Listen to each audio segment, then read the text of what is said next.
What's up, everyone? We are back with another video. We are exactly 1 month out from the release of IO Interactive's 007 First Light, and it's a perfect time to catch up with the game and see what we know and what we are expecting to see from the game.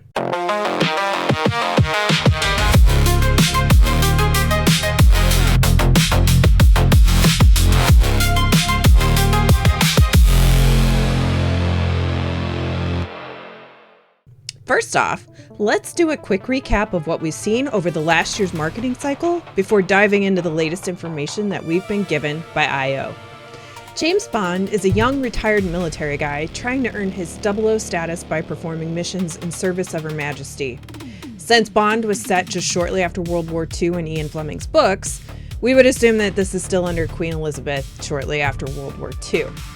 I go over the history of James Bond's character in this video link right here. Click that link if you want to know a little bit more about the history of James Bond in relation to this video game, including what it means to have a license to kill. But in a nutshell, there are only a small handful of MI6 agents in the 00 program, and James is being vetted for his position. From the snippets we've seen, James seems to be following orders to stop or apprehend a rogue MI6 agent 009. This is a trial by fire for a 27-year-old Bond looking to prove himself. The developer's been fairly secretive with who 009 is, so I would watch for a twist of conscience for James with tracking down someone from his life and the morality around the mission. The cast for this game includes Patrick Gibson as James Bond, Nomi Nakai as Miss Roth, the romantic interest for Bond, because you can't have a Bond without a romance character, Kira Leister as Moneypenny, Alistair McKenzie as Q, Priyanka Burford as M, and Lonnie James as Greenway.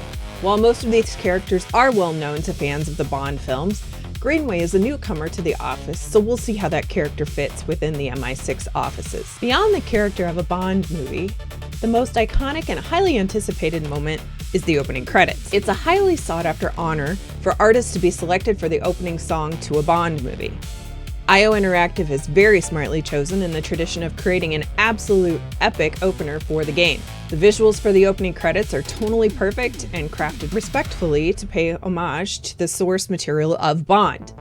The song is called First Light, and it's performed by Lana Del Rey, whose sultry voice fits right into the alumni of previous artists such as Adele, Madonna, Carly Simon, and Chris Cornell, just to name a few.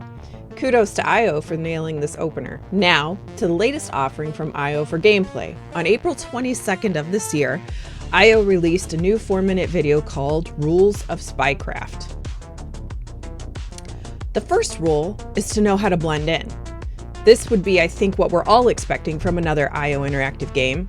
This is an action-adventure game with cinematic combat leaning into the Batman Arkham or Uncharted series style, but I think we're going to find stealth will be pushed as the primary option in certain portions of the missions. Honestly, this fits with the style of James Bond, so it makes sense. But don't be worried, it won't all be stealth or Hitman-like focused. James is young and proving himself, so I'm sure there'll be an intentional big shootout area and more guns ablaze in combat.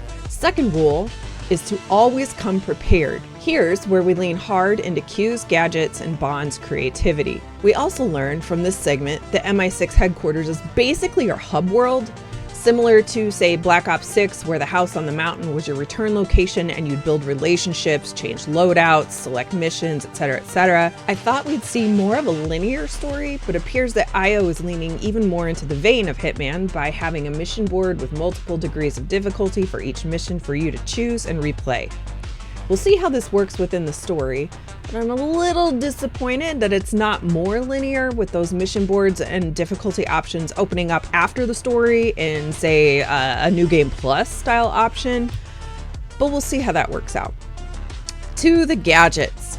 Beyond the Omega Watch that we learned about from last year, we're seeing a camera, a gun attachments, special phones, a smoke pod that's shaped like a lighter, modified earbuds that essentially turn into a flashbang, and they mentioned that you'll get other devices as the game progresses. The third rule of Spycraft is to improvise. IO does some really special video game stuff with their proprietary Glacier engine that's more unique specifically to their games. Their worlds have to be dynamic and have ripple consequences for your actions. This could apply to the environment around the player. So if you hit an electrical box, it might short out the lights in a room, and the NPCs would need to react to that. Whereas in most games we play, hitting the electrical box on a whim probably wouldn't do anything. Tying that dynamic world building back into the Bond universe, your actions will have consequences, good or bad. So there are a lot more ways to play through a section that another player may never experience. Improvising will create these unique experiences for each person if they think outside the bubble. Bond will have access to an immersive agent training at MI6 where the players can learn focus training, how to dilate time, perform precision shots, and other skills during gameplay. This training area appears to be similar to leaderboards in Hitman, where your score in each trial will be posted against others around the world. You will earn in-game points for these trials to be used to upgrade your gear or purchase cosmetics. Alright, well that's what we know about 007 First Light.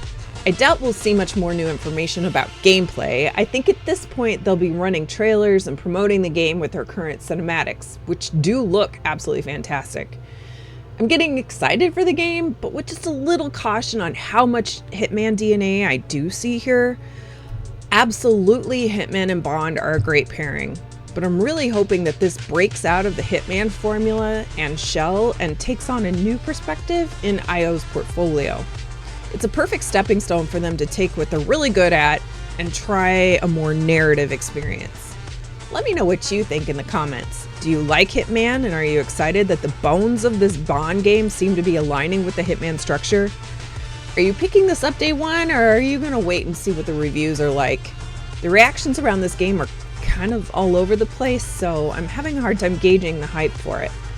I respond to every comment people leave, so be sure to check out my other 2 videos on 007 First Light from last year for more information, and leave a comment on your thoughts here. I will see you in the next one. The side quest is incomplete, and it's back to the main mission.